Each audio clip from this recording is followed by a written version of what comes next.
জি, আসসালামু আলাইকুম। আজকে আমরা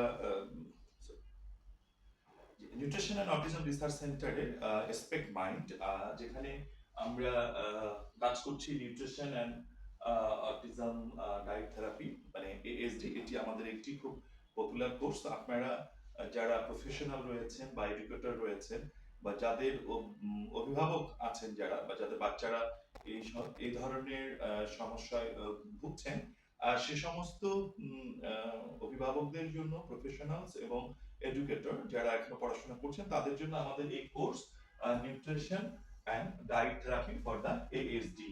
তাহলে আমরা যদি এএসডি সম্পর্কে, আমরা তো জানি যে autism spectrum disorder, that's mean হচ্ছে যে শুধুমাত্র অটিজম, যে আমাদের যে বাচ্চাদের যে